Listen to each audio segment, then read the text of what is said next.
Hello friends, good morning. Super കൺവെനിയുടെ ഇന്നത്തെ ഒരു അടിപൊളി എപ്പിസോഡിന്റെ റിവ്യൂയിലേക്ക് എല്ലാവർക്കും സ്വാഗതം. അങ്ങനെ ഓഫീസിലെത്തുന്ന മഹിയോട് സ്റ്റാഫ്സ് എല്ലാം വളരെ സന്തോഷത്തോടെ അറിയിക്കുന്നുണ്ട് മാനസ മാഡത്തിന് സസ്പെൻഷൻ ആയെന്നുള്ള കാര്യം. മഹി അത് കേട്ട് ചോദിക്കുന്നുണ്ട്, GMന് സസ്പെൻഷൻ കിട്ടുമ്പോൾ അതിൽ സന്തോഷിക്കുകയാണോ വേണ്ടതെന്ന്. ആ സസ്പെൻഷൻ ഒരു ഡിസ്മിസൽ ആക്കാൻ പറ്റുമെന്നാണ് അവർ തിരിച്ചു ചോദിക്കുന്നത് മഹിയോട്. തുടർന്ന് ഒരു സ്റ്റാഫ് പറയുന്നുണ്ട്, ഈ ഓഫീസിലെ സകല കുഴപ്പങ്ങൾക്ക് കാരണം അവരാണ്. പാവം കൺമണിയോട് കാണിക്കുന്നതെന്നും ഞങ്ങൾ മറക്കില്ല. അതിനൊക്കെ ദൈവം കൊടുക്കുന്ന ശിക്ഷയാണ് ഇതെല്ലാം. ഇതൊന്നും തീരാനും പോകുന്നില്ല. അവളുടെ ജാടയൊന്ന് കാണണം. ആ ശ്രീദേവിയെ കെട്ടിയൊരുക്കി വിട്ടത് അവര് തന്നെയല്ലേ. ഈനാമ്പേച്ചിക്ക് മരപ്പെട്ടി കൂട്ടെന്ന് പറയുന്നത് പോലെയാ. ശ്രീദേവിയെ കുറിച്ച് സംസാരിച്ചുകൊണ്ട് നിൽക്കുന്നതും ശ്രീദേവി അങ്ങോട്ട് വരുന്നു. എന്താ എല്ലാവരും കൂടി ഒരു ചർച്ച എന്നൊക്കെ ചോദിച്ചുകൊണ്ടാണ് ശ്രീദേവി വരുന്നത്. അല്ല, ഒരു വിഷമം ഉണ്ടാക്കുന്ന വാർത്ത സംസാരിക്കുകയായിരുന്നു ശ്രീദേവി. മാനസ മാഡത്തിനെ സസ്പെൻഡ് ചെയ്തല്ലോ, അതിനെക്കുറിച്ച് സംസാരിക്കുകയായിരുന്നു. അതിന്റെ ഷോക്കിലാണ് എല്ലാവരും എന്ന് മഹി ശ്രീദേവി അറിയിക്കുമ്പോൾ ശ്രീദേവി ആണെങ്കിൽ ആകെ ഞെട്ടുന്നുണ്ട്. ശ്രീദേവി ഇതുവരെ അറിഞ്ഞിട്ടില്ലായിരുന്നു മാനസ സസ്പെൻഡ് ചെയ്ത വിവരം. അതുകൊണ്ട് തന്നെ ഞെട്ടലോടെ ചോദിക്കുന്നുണ്ട്, മാനസ മാഡത്തിനെ സസ്പെൻഡ് ചെയ്തെന്നോ? അയ്യോ, ഞാൻ അറിഞ്ഞില്ലല്ലോ. ഇവിടെ എല്ലാവരും ഇപ്പോഴേ അറിയുന്നത്. ഇവിടെ ഒരാൾ പറയുന്നത് മാനസ മാഡം ഇല്ലാത്തതുകൊണ്ട് ഓഫീസിൽ പോലും വരാൻ തോന്നുന്നില്ലെന്ന്. സത്യം, ഞാൻ രാവിലെ ആഹാരം കൂടെ കഴിച്ചില്ലെന്ന് ഒരു സ്റ്റാഫ് പറയുന്നുണ്ട്. ഏതായാലും മാനസയെ സസ്പെൻഡ് ചെയ്തതെന്ന് അറിയുന്നതോടുകൂടി ശ്രീദേവിക്ക് അത് വല്ലാത്ത ദേഷ്യവും നിരാശയും ഒക്കെ ഉണ്ടാക്കുന്നുണ്ട്. ഈ സമയത്താണ് ദേവജി വന്നിട്ട് മഹിയോട് പറയുന്നത്, മഹി അത്യാവശ്യമായിട്ട് ഒരു സ്ഥലം വരെ പോകണം. കൺമണി ഡിസൈൻ പൂർത്തിയാക്കിയിട്ടുണ്ട്. കൺമണി അത് ഒരിടത്ത് എത്തിക്കും. അത് അവിടെ നിന്ന് വാങ്ങിച്ച് ഇങ്ങോട്ട് കൊണ്ടുവരണം. ഇത് കേട്ടുകൊണ്ട് നിൽപ്പുണ്ടായിരുന്ന ശ്രീദേവി ആണെങ്കിൽ വലിയ സന്തോഷമൊക്കെ നടിച്ചുകൊണ്ട്, ആഹാ, കൺമണി ഡിസൈനൊക്കെ പൂർത്തിയാക്കിയല്ലേ, ഗ്രേറ്റ്. ചുരുങ്ങിയ ദിവസങ്ങൾ കൊണ്ട് തന്നെ കൺമണി അത് കംപ്ലീറ്റ് ചെയ്തല്ലോ, ശരിക്കും അതിശയം തന്നെ. ഇത് കേൾക്കുന്ന ദേവജി ആകട്ടെ, കഴിവുള്ളവർക്ക് കുറച്ചു ദിവസം മതിയെന്ന്. ടാലന്റ് ഇല്ലാത്തവർ പുറമോടി കൊണ്ടൊക്കെ പിടിച്ചു നിൽക്കാൻ നോക്കും. പക്ഷെ എല്ലാ കാലത്തും എല്ലാവരെയും പറ്റിക്കാൻ പറ്റില്ല. കള്ളത്തരങ്ങളെ പിടിക്കപ്പെടും, പണി തെറിക്കുകയും ചെയ്യും എന്നെല്ലാം ഇങ്ങനെ ആക്കിക്കൊണ്ട് പറയുന്നുണ്ട്. ഉടനെ മഹി ദേവ്ജി അറിയിക്കുന്നുണ്ട്, ഞങ്ങളിപ്പോ GMന്റെ സസ്പെൻഷനെ കുറിച്ച് തന്നെയായിരുന്നു സംസാരിച്ചുകൊണ്ടിരുന്നത്. പറഞ്ഞില്ലേ, GM മാത്രമല്ല, കള്ളം കാണിക്കുന്ന എല്ലാവരുടെയും പണി തെറിക്കും എന്ന് ശ്രീദേവിയും കൂടെ ഉദ്ദേശിച്ചിങ്ങനെ പറയാണ് നമ്മുടെ ദേവ്ജി പോയി കഴിയുമ്പോഴത്തേക്കും മഹിയോട് ശ്രീദേവി ചോദിക്കുകയാണ്, സാറിന്റെ കൂടെ ഞാനും കൂടെ വന്നോട്ടെ. എങ്ങോട്ടാ ശ്രീദേവി എന്ന് മഹി ചോദിക്കുമ്പോ, അല്ല, സാറ് ഡിസൈൻ വാങ്ങാൻ പോവുകയല്ലേ, ഡിസൈനും കാണാം, കൺമണിയും എനിക്ക് കാണാമല്ലോ, പിന്നെ സാറിന്റെ കൂടെ ഒരു ഡ്രൈവ് ആവുമല്ലോ. ഇത് കേൾക്കുന്ന മഹി ആണെങ്കിലും ചിരിച്ചുകൊണ്ട് ചോദിക്കുന്നുണ്ട്, എന്റെ കൂടെ വരാൻ ശ്രീദേവിക്ക് അത്രയ്ക്ക് ഇഷ്ടമാണോ എന്ന്. സത്യം സാർ, എനിക്ക് ജീവിതത്തിൽ ആരോടും ഇത്രയ്ക്ക് ഇഷ്ടം തോന്നിയിട്ടില്ല എന്നിങ്ങനെ ശ്രീദേവിയും വെച്ച് കാച്ചുമ്പോ, അല്ല, ഇതിനുള്ള കൂലി എങ്ങനെയാ, മാസത്തിലാണോ അതോ ദിവസക്കൂലിയാണോ? മഹിയുടെ ആ ചോദ്യം കേട്ട് ശ്രീദേവിക്ക് ഒന്നും മനസ്സിലാവുന്നില്ല. എന്താന്ന് ചോദിക്കുന്നുണ്ട്. അപ്പൊ മഹി തുറന്നു തന്നെ ചോദിക്കുകയാണ്, അല്ല, എന്റെ കൂടെ നിന്ന് രഹസ്യം ചോർത്തി തരുന്നതിനെ മാസക്കൂലിയാണോ അതോ ദിവസക്കൂലിയാണോ എന്ന്. ശ്രീദേവി ആണെങ്കിലും വല്ലാണ്ട് വരണ്ടു പോകുന്നുണ്ട്. എന്താ സാർ ഇങ്ങനെയൊക്കെ ചോദിക്കുന്നേ എന്ന് പറയുമ്പോ, ഷട്ട് അപ്പ് എന്ന് പറഞ്ഞ് ശ്രീദേവിയോട് പൊട്ടിത്തെറിക്കുകയാണ് കേട്ടോ മഹിയുടെ മറ്റൊരു മുഖമാണ് ശ്രീദേവി ഇപ്പൊ കാണുന്നത്.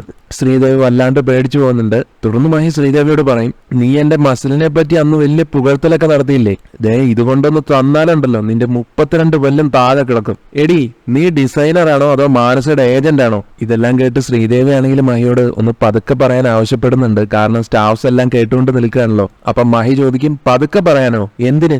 എടി, നിന്റെ തനിനിറം ലോകം മുഴുവൻ അറിയണം. എടി, ഞാൻ മൈക്ക് വെച്ച് അറിയിക്കാൻ പോവുക. ഒരു സുപ്രഭാതത്തിൽ എന്നോട് പ്രത്യേക ഒരു ഇഷ്ടം വരുന്നു, എനിക്ക് സ്വീറ്റ്സ് തരുന്നു, എന്റെ മസിലിനെ പുകഴ്ത്തുന്നു, എന്റെ ഡ്രസ്സിങ്ങിനെ പുകഴ്ത്തുന്നു.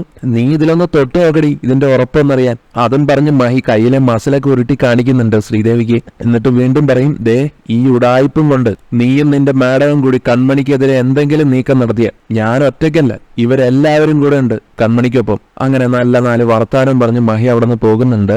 ശ്രീദേവി ആണെങ്കിൽ ആകെ നാണം കെട്ട് ചമ്മി നാറി നിൽക്കുന്നു. പിന്നെ വൈകിയില്ല, ശ്രീദേവി കാര്യങ്ങളെല്ലാം മാനസയെ വിളിച്ചറിയിക്കുന്നുണ്ട്. മാനസ മാഡത്തിന്റെ സസ്പെൻഷന്റെ വിവരം ഇവിടെ എല്ലാവരും അറിഞ്ഞു കഴിഞ്ഞു കേട്ടോ. ഡിസൈനേഴ്സ് ഒക്കെ അത് ആഘോഷിക്കുക. അപ്പൊ മാനസ പറയും, ആഘോഷിക്കട്ടെ, അവസാനത്തെ ആഘോഷം നടത്തുന്നത് ഈ മാനസയായിരിക്കും. ഞാൻ തിരിച്ചെത്തി കഴിഞ്ഞാൽ അവരൊറ്റ എണ്ണം ആ സീറ്റിലുണ്ടാവില്ല. ശേഷം ശ്രീദേവി അറിയിക്കുന്നുണ്ട്, ഞാൻ ഓഫീസ് കാര്യങ്ങളെല്ലാം മാഡത്തിന് ചോർത്തി തരികയാണെന്നുള്ള ഒരു കാര്യം എല്ലാവർക്കും ഇപ്പം മനസ്സിലായിട്ടുണ്ട്.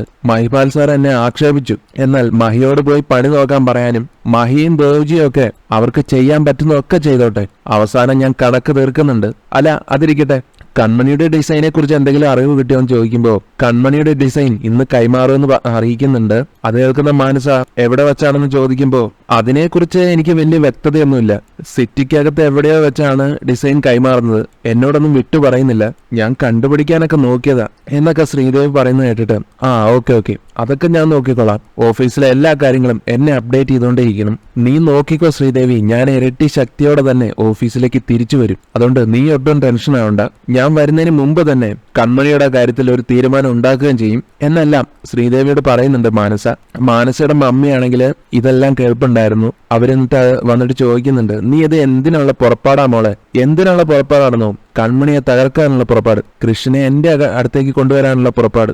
അമ്മ ഇതില് നാണക്കേടോ അഭിമാനമോ ഒന്നും കൂട്ടിക്കെട്ടണ്ട, ഇതൊരു യുദ്ധമാണ്, ഞാനും കൺമണിയും തമ്മിലുള്ള യുദ്ധം, ഞാൻ അതിനായിട്ട് ഒരുങ്ങിയിറങ്ങാന്നൊക്കെ വാശിയോടെ മനസ്സ് പറയുന്നത് കേട്ട്, അല്ല നീ എന്തോ ഡിസൈനെ കുറിച്ച് എന്തോ പറയുന്നത് കേട്ടല്ലോ എന്ന ഹേമയുടെ ചോദ്യം കേട്ടിട്ട്, അത് പിന്നെ ശങ്കർ മോഹന് വേണ്ടിയിട്ട് അവൾ ഒരു ഡിസൈൻ ചെയ്തു, അതിന്റെ കാര്യങ്ങളായിരുന്നു, കൂടുതൽ വിവരങ്ങളൊക്കെ ഞാൻ എല്ലാം കഴിഞ്ഞിട്ട് അമ്മയെ അറിയിക്കാം. ഇതും പറഞ്ഞിട്ട് മാനസ വരുണിനെ ഫോണിൽ വിളിക്കുകയാണ്. വരുൺ കോൾ എടുത്തിട്ട് എന്താണ് ദുഃഖപുത്രി എന്നെ വിളിച്ചത് എന്ന് ചോദിക്കുമ്പോൾ മാനസ ചോദിക്കുന്നുണ്ട് വരുണോട്, വരുൺ എന്താ എന്നെ കളിയാക്കുകയാണോ? അല്ല, കെട്ടാൻ പോകുന്ന ആള് മറ്റൊരു പെണ്ണിന്റെ പുറകെ പോയി, ആ സാഹചര്യത്തില് ദുഃഖപുത്രി എന്നല്ലേ വിളിക്കേണ്ടത് എന്നുള്ള വരുണിന്റെ വാക്കുകൾ കേട്ടിട്ട്, അങ്ങനെയാണെങ്കിൽ വരുൺ ദുഃഖപുത്രനാണല്ലോ എന്ന് തിരിച്ചു പറയുന്നുണ്ട് മാനസ. അതെ, പക്ഷേ ഞാൻ ദുഃഖപുത്രനാവാൻ കാരണം മാനസയെ കെട്ടാനിരുന്ന ആളല്ലേ, അയാളല്ലേ എന്റെ ഭാര്യയാകാൻ നിന്നവളെ തട്ടിയെടുത്തോണ്ട് പോയത്.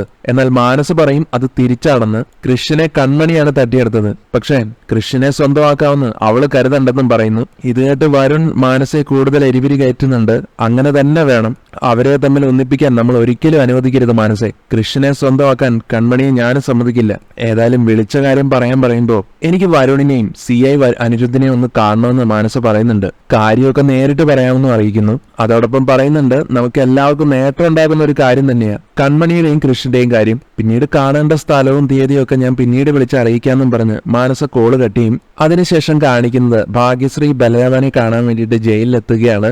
ബലരാമനെ കാണാനുള്ള പെർമിഷൻ എല്ലാം വാങ്ങി ഭാഗ്യശ്രീ ബലരാമനെ കാണാൻ പോകുന്നതെല്ലാം ജയിൽ വാർഡൻ സഹദേവൻ ശ്രദ്ധിക്കുന്നുണ്ടായിരുന്നു. ശേഷം ഭാഗ്യശ്രീ അയാളുടെ അടുത്ത് ചെന്നിട്ട്, സാറിങ്ങനെ അമ്പരന്ന് നിൽക്കുമൊന്നും വേണ്ട, സാർ അമ്പരക്കുന്നത് ഞാൻ എങ്ങനെ അകത്ത് കയറി എന്ന് ആലോചിച്ചിട്ടായിരിക്കും അല്ലെ, സാറിന്റെ മുകളിലും ഉണ്ടല്ലോ സാറന്മാര്, സൂപ്രണ്ട് സാറിന്റെ പ്രത്യേക പെർമിഷനാണ് എന്റെ കയ്യിലിരിക്കുന്നെന്ന് പറഞ്ഞ് ആ പെർമിഷൻ ലെറ്റർ എല്ലാം സഹദേവന് കാണിച്ചു കൊടുക്കുന്നുണ്ട് ഭാഗ്യശ്രീ. സഹദേവൻ അത് മേടിച്ച് വേഗം വായിച്ചു നോക്കാനൊക്കെ നോക്കുന്നത് കാണുമ്പോ സംശയം എന്തെങ്കിലും ഉണ്ടെങ്കിൽ സൂപ്രണ്ട് സാറിനെ വിളിച്ച് ചോദിക്കാൻ പറഞ്ഞ് ഭാഗ്യശ്രീ സഹദേവന്റെ മുമ്പിൽ ഒരു വിജയിയെ പോലെ നിൽക്കുന്നുണ്ട് കേട്ടോ. അപ്പൊ സഹദേവൻ ഇത് കണ്ടിട്ട് ദേഷ്യം വരുന്നുണ്ട്, നീ എന്നെ തോൽപ്പിച്ചെന്ന് കരുതി സന്തോഷിക്കൊന്നും വേണ്ട, ഒരുപാട് നകളിക്കാൻ വേണ്ട എന്നൊക്കെ പറയുന്ന കേട്ടിട്ട്, മറ്റുള്ളവരെ തോൽപ്പിച്ചാലല്ലേ നമുക്ക് അഹങ്കാരം തോന്നേണ്ട കാര്യമുള്ളൂ, സാറൊക്കെ എനിക്കൊരു ശത്രുവാണോ, യൂണിഫോമിന്റെ ബലത്തിലുള്ള ഒരു ചാട്ടം അത്രയല്ലേ സാറ് കാണിക്കുന്നുള്ളൂ എന്നും പറഞ്ഞ് നല്ല ചുട്ട മറുപടി കൊടുത്ത് ഭാഗ്യശ്രീ ബല്ലാവനെ കാണാനായിട്ട് പോകുന്നുണ്ട്. അങ്ങനെ ഭാഗ്യശ്രീയെ കണ്ട് ബല്ലാവൻ സന്തോഷത്തോടെ അടുത്തേക്ക് വരുമ്പോ കൂടെയുള്ള പോലീസുകാരെ ഓർമ്മിപ്പിക്കുന്നുണ്ട് 10 മിനിറ്റ് മാത്രമേ സംസാരിക്കാൻ അനുവാദമുള്ളൂ എന്ന്. അങ്ങനെ ബല്ലാവനും ഭാഗ്യശ്രീയും കുറെ നാളിന് ശേഷം കണ്ടതിന്റെ ആ ഒരു സ്നേഹപ്രകടനം എല്ലാം നടത്തുമ്പോൾ സഹദേവൻ അങ്ങോട്ട് വന്നിട്ട് പറയും, എന്റെ മുമ്പിൽ വെച്ച് വേണം നിങ്ങൾ സംസാരിക്കാനെന്ന്, ജയിൽ നിയമം അങ്ങനെയാണെന്ന്. അങ്ങനെ ഏത് നിയമമാണെന്ന് ഭാഗ്യശ്രീ ചോദിക്കുന്നുണ്ട്. അപ്പോ എന്നാൽ ബലരാമൻ ഭാഗ്യശ്രീയോട് പറയും, അങ്ങനെ ഒരു നിയമം ഉണ്ടെങ്കിൽ നമുക്കത് അങ്ങ് അനുസരിച്ചേക്കാം മോളെ, സാറിന്റെ മുമ്പിൽ വെച്ച് തന്നെ നമുക്ക് സംസാരിക്കാം. ശേഷം ഭാഗ്യശ്രീ ആണെങ്കിൽ ജയിലിലെ അവസ്ഥയൊക്കെ എങ്ങനെയാണെന്ന് ബലരാമനോട് ചോദിക്കുമ്പോ ഇങ്ങനെയൊക്കെ അങ്ങനെ പോകുന്നു, പിന്നെ ഒരു വൃത്തികെട്ട ഉദ്യോഗസ്ഥനുണ്ട്, ഒരലവലാതി, അവന്റെ വിചാരം അവൻ എന്തോ വലിയ സംഭവമാണെന്ന്. എന്തായാലും മറ്റുള്ളവർ സംസാരിക്കുന്ന എന്താണെന്ന് ആ നാറിക്കറിയണം, അത് കേട്ടിട്ട് ആർക്കോ ഒറ്റ കൊടുക്കാൻ വേണ്ടിയിട്ടാ. എന്തായാലും ഇവിടെ നിന്ന് ഇറങ്ങിക്കഴിഞ്ഞാലേ ഞാൻ ആദ്യം ചെയ്യാൻ പോകുന്നത് ചവിട്ടി അവന്റെ നട്ടലൊടിക്കില്ല. ഉടനെ ഭാഗ്യശ്രീയും പറയുന്നുണ്ട്, ഇവിടെ ഒരു ക്വാളിറ്റി ഇല്ലാത്തവനെ എനിക്കും അറിയാം ഏട്ടാ, അവന്റെ പല്ല് ചവിട്ടി കുഴിക്കണം. ഏട്ടൻ പഴയ ബോക്സർ അല്ലേ, യൂണിവേഴ്സിറ്റി ചാമ്പ്യൻ ഒക്കെ അല്ലേ, 2 ഇടി അങ്ങ് കൊടുത്താ പോരെ, എല്ലാം കൂടെ ഞാൻ തീർത്ത് കൊടുക്കുന്നുണ്ട് ഒരു ദിവസം എന്ന് ബല്ലാവനും അതിന് പറയുന്നു. രണ്ടുപേരും തന്നെയാണ് ഉദ്ദേശിക്കുന്നതെന്ന് സഹദേവന് മനസ്സിലാവുന്നുണ്ട്.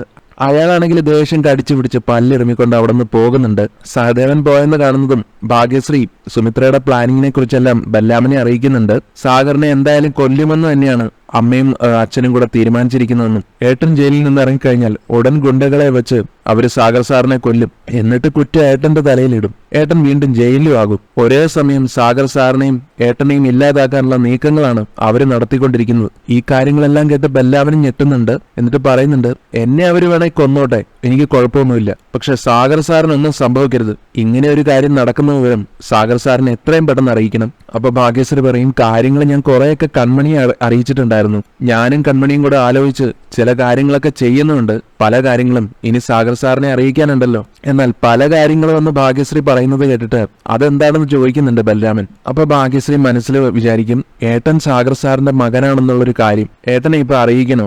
വേണ്ട, അത് കൂടുതൽ കുഴപ്പങ്ങളിലേക്ക് എത്തിക്കും. അതുകൊണ്ട് തൽക്കാലം അത് പറയേണ്ടെന്ന് തന്നെയാണ് ഭാഗ്യശ്രീ വിചാരിക്കുന്നത്. ബലരാമൻ വീണ്ടും ചോദിക്കുന്നുണ്ട്, എന്തെല്ലാം കാര്യങ്ങളാണ് സാഗർ സാറിനെ അറിയിക്കാനുള്ളതെന്ന്. അത് പിന്നെ ഈ കാര്യങ്ങളൊക്കെ തന്നെ, അതാണ് ഞാൻ ഉദ്ദേശിച്ചത്. പിന്നെ ഏട്ടൻ പുറത്തിറങ്ങിക്കഴിഞ്ഞാൽ വലിയ ശ്രദ്ധ വേണം, ഇല്ലെങ്കിൽ ആപത്ത.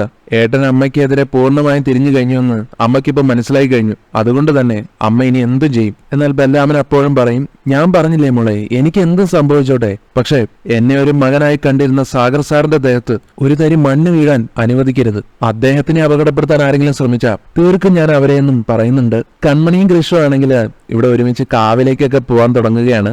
എന്റെ കൂടെ കാവിലേക്ക് വരാൻ ബുദ്ധിമുട്ടുണ്ടോ എന്ന് കൃഷ്ണനോട് ചോദിക്കുമ്പോൾ കൃഷ്ണ പറയുന്നത് ഇങ്ങനെയാണ്, എന്റെ കൃഷ്ണമണി, നീ പറഞ്ഞു കഴിഞ്ഞാൽ കാവിലേക്കല്ല കടലിലേക്കാണെങ്കിൽ ഈ കൃഷി വരും. കൺമണി പറയുന്നുണ്ട്, അവിടെ പ്രാർത്ഥിച്ചതിന് ശേഷം ആ ആഗ്രഹങ്ങളെല്ലാം നടന്നപ്പോ എനിക്ക് ഒന്നും കൂടെ പോകാൻ ഒരു ആഗ്രഹം തോന്നി. അതുകൊണ്ടാണ് കൃഷി. അപ്പൊ അത് കേട്ട് അതിനെന്താ കുഴപ്പം? ആ ആഗ്രഹങ്ങൾ കാരണം എനിക്ക് നിന്നോടൊപ്പം കാവ് വരെ നടക്കാൻ പറ്റുന്നുണ്ടല്ലോ. അപ്പൊ നമ്മുടെ രണ്ടുപേരുടെ ആഗ്രഹം നിറവേറുകയല്ലേ? ശേഷം കൺമണിയെ അടക്കി പിടിച്ച് നിർത്തിക്കൊണ്ട്, സത്യം കൺമണി, നിന്റെ ഒപ്പം നടക്കുക എന്നുള്ളത് അതൊരു പ്രത്യേക ഫീലാ. അതുകൊണ്ട് വരാൻ പറഞ്ഞ് കൺമണിയെ കെട്ടിപ്പിടിച്ച് കൺമണിക്കൊപ്പം നടക്കുകയാണ് കൃഷ്. ഇതിനിടയിൽ ഷീല ചോദിക്കുന്നുണ്ട് ഇവരോട് എങ്ങോട്ട് പോവുകയാണെന്ന്. ഷീലയോടും കാര്യം പറയും, കാവിലേക്ക് പോവുകയാണെന്ന് പറയും കൺമണി. അപ്പോ ഷീല പറയും, ആണോ? അത് ശക്തിയുള്ള കാവാണ് കേട്ടോ, പ്രാർത്ഥിച്ചാലേ എന്തും നടക്കും. അവിടെ ഒരു പ്രത്യേകതയുണ്ട്. കല്യാണം കഴിഞ്ഞ സ്ത്രീകൾ അവരുടെ താലി അവിടുത്തെ പ്രതിഷ്ഠയിൽ മുട്ടിച്ച് ഭർത്താവിന് വേണ്ടി പ്രാർത്ഥിച്ചാലേ പെട്ടെന്ന് തന്നെ ആ പ്രാർത്ഥന ദേവി കേൾക്കും. എനിക്ക് അനുഭവമുണ്ട്. മധുവേട്ടന് ജോലിയൊന്നും ഇല്ലാതിരുന്ന സമയത്ത് ഞാൻ ഒരു ദിവസം കാവില് താലി മുട്ടിച്ചിട്ട് എന്റെ മധുചേട്ടന് ഒരു ജോലി കിട്ടണേന്ന് പ്രാർത്ഥിച്ചു കഴിഞ്ഞില്ല. മധുചേട്ടന് വിളി വന്നു. കേണല് പ്രതിഷ്ഠയില് താലി മുട്ടിച്ചപ്പോ വനദുർഗ അനുഗ്രഹിച്ചു തന്നതാണ് ഈ ജോലി. എന്നാൽ കൃഷപ്പ പറയുന്നുണ്ട്, ഇത് അനുഗ്രഹമല്ലല്ലോ, ഒരു ശിക്ഷയല്ലേ. ഷീല പറയും, അല്ല സാറേ, ഇതൊരു അനുഗ്രഹം തന്നെയാ. കേണൽ സാറിന്റെ രീതികളൊന്നും ഇഷ്ടപ്പെടുന്നില്ലെങ്കിലും എന്തോ ഒരു സുഖമുണ്ട് ഇവിടെ. കൺമണിയും ഷീലയുടെ അഭിപ്രായത്തിനോട് സമ്മതിക്കുകയാണ്. എന്തായാലും കല്യാണം കഴിഞ്ഞിട്ട് അവിടെ പോയിട്ടൊന്ന് താലി മുട്ടിക്കണമെന്ന് ഷീല കൺമണിയോടായിട്ട് പറയുമ്പോൾ, ഞങ്ങളെ കണ്ടു കഴിഞ്ഞാൽ കല്യാണം കഴിഞ്ഞവരായിട്ട് തോന്നില്ലെന്ന് ചോദിക്കുകയാണ് കൃഷ്. ഇല്ലെന്ന് തന്നെ പറയുന്നുണ്ട് ഷീല. അതെന്താണെന്ന് വെച്ചാലേ കല്യാണം കഴിഞ്ഞവർക്കൊന്നും ഇത്രയും സന്തോഷം കാണില്ല. അപ്പൊ കൃഷി ഷീലയോട് പറയും, എന്നാലേ ഷീലേച്ചിയുടെ ധാരണകളൊക്കെ തെറ്റാൻ പോവുക. ഞങ്ങളുടെ കല്യാണം കഴിഞ്ഞ് ഒരു 10 വർഷം കഴിഞ്ഞ് ഷീലേച്ചി ഞങ്ങളെ കണ്ടാലും ഇതേ സന്തോഷം തന്നെ ഉണ്ടായിരിക്കും. ഒടുവിൽ അത് നേരാണെന്ന് ഷീലയും സമ്മതിക്കുന്നുണ്ട്. നിങ്ങൾ രണ്ടുപേരും സൂപ്പറാ എന്നും ഇങ്ങനെ പറയുകയാണ്. അങ്ങനെ ഷീലയോട് യാത്രയെല്ലാം പറഞ്ഞ് കൃഷ്ണൻ കൺമണിയും കാവിലേക്ക് തിരിക്കും. അതിനുശേഷം കാണിക്കുന്ന മാനസ വരുണിനെയും അനിരുദ്ധനെയും മീറ്റ് ചെയ്യുകയാണ്. എന്നിട്ട് അവരോട് പറയും, കൺമണി കാരണം ജീവിതത്തിലെ തിരിച്ചടികളേറ്റ 3 പേരാണ് നമ്മൾ. ഞാനുമായി വിവാഹം ഉറപ്പിച്ചിരുന്ന കൃഷ് ഇപ്പൊ അവളുടെ നിയന്ത്രണത്തിലായി. അവൾക്ക് വിവാഹമോതിരം അണിയിച്ച വരുൺ കയ്യിലെ കാശും മാനവും ഒക്കെ നഷ്ടപ്പെട്ട് ദാ ഈ അവസ്ഥയിലുമായി. അനിരുദ്ധ സാറിനെയും അവള് കൃഷ്ണനെ കൊണ്ട് തല്ലിച്ച് ഡിപ്പാർട്ട്മെന്റിന് മൊത്തം അപമാനമേറ്റാണ് സാറിപ്പോ കഴിയുന്നത്. അതുകൊണ്ട് അവൾ ഇല്ലാതാവേണ്ടത് നമ്മുടെ 3 പേരുടെ ആവശ്യമാണിപ്പോ. അതുകൊണ്ട് തന്നെ അവൾക്കെതിരെ നമ്മൾ ഒരുമിച്ചൊരു നീക്കം നടത്തണം. അത് കേട്ട് വരുൺ മാനസയുടെ കൂടെ എന്തിനും ഞങ്ങളുണ്ടെന്ന് ഉറപ്പ് കൊടുക്കുകയാണ്. നമ്മൾ കട്ടയ്ക്ക് തന്നെ നിൽക്കും. പക്ഷെ ഒരു കാര്യം, കൺമണിയെ കൊല്ലണ്ട, എനിക്ക് അവളെ കെട്ടേണ്ടതാ. കെട്ടിക്കഴിഞ്ഞ് ഞാൻ അവളെ കൊന്നോളാം. ഉടനെ അനിരുദ്ധം പറയുന്നുണ്ട്, മാനസ പറഞ്ഞു, അവർക്കെതിരെ ഞാൻ എന്തും ചെയ്യും. മാനസ പറഞ്ഞ പോലെ അവള് കാരണം ഡിപ്പാർട്ട്മെന്റിൽ എനിക്ക് ഒരു വിലയില്ലാതായി. അപ്പൊ മാനസ രണ്ടുപേരോടായിട്ട് പറയുകയാണ്, നമ്മുടെ വിലയെല്ലാം നമ്മൾ തിരിച്ചു പിടിക്കും. നിങ്ങൾ എന്റെ കൂടെ നിന്നാൽ മാത്രം മതി. അത് ഉറപ്പായിട്ടും ഉണ്ടാവുമെന്ന് തന്നെ വീണ്ടും പറയുന്നുണ്ട് വരുൺ. ശേഷം മാനസയോട് ചോദിക്കുന്നുണ്ട്, ഞങ്ങളെ ഇപ്പൊ എന്തിനാണ് വിളിച്ചു വരുത്തിയതെന്ന്. അപ്പൊ മാനസ അവർക്ക് വിവരിച്ചു കൊടുക്കുകയാണ്. അലികയ്ക്ക് ഒരു പുതിയ പ്രോജക്റ്റ് കിട്ടി, ഒരു ശങ്കർ മോഹൻ പ്രോജക്റ്റ്. കോടികളുടെ പ്രോജക്റ്റ് ആണത്. അത് ഡിസൈൻ ചെയ്യുന്നത് കൺമണിയാണ്. അതിനു വേണ്ടിയാണ് അവള് പൊന്നിമേട്ടിലേക്ക് പോയിരിക്കുന്നത് കൃഷിന്റെ കൂടെ. ഇത്രയും കേൾക്കുന്നതും വരുൺ നിർത്താൻ പറയുന്നുണ്ട് കേട്ടോ ദേഷ്യത്തോടെ മാനസയോട്. എന്നാൽ എന്നെ മുഴുവൻ പറയാൻ അനുവദിക്കണമെന്ന് ആവശ്യപ്പെടുകയാണ് മാനസ. ശേഷം പറയും, അവൾ ആ ഡിസൈൻ പൂർത്തിയാക്കിയെന്ന് എനിക്കൊരു അറിവ് കിട്ടി. അവിടെ നിന്ന് ആ ഡിസൈൻ വൈകാതെ അലികയിലേക്ക് അയക്കും. മഹിപാൽ എന്ന അലികയുടെ സ്റ്റാഫിന്റെ കയ്യിലാണ് ആ ഡിസൈൻ കൊടുത്തയക്കുന്നത്. അത് അലികയിൽ എത്തരുത്. ഈ ഡിസൈൻ ശങ്കർ മോഹൻ അംഗീകരിച്ച കൺമണി ആകാശമുട്ട വളരും. പിന്നെ നമ്മൾ വിചാരിച്ച പോലെ ഒന്നും അവൾക്കെതിരെ നടക്കില്ല. അതുകൊണ്ട് എന്ത് വില കൊടുത്തും മഹിപാലിൽ നിന്ന് നമ്മളത് കൈക്കലാക്കണം. അത് കൃത്യമായിട്ട് നടത്തേണ്ടത് അനിരുദ്ധ് സാറിന്റെ ചുമതല.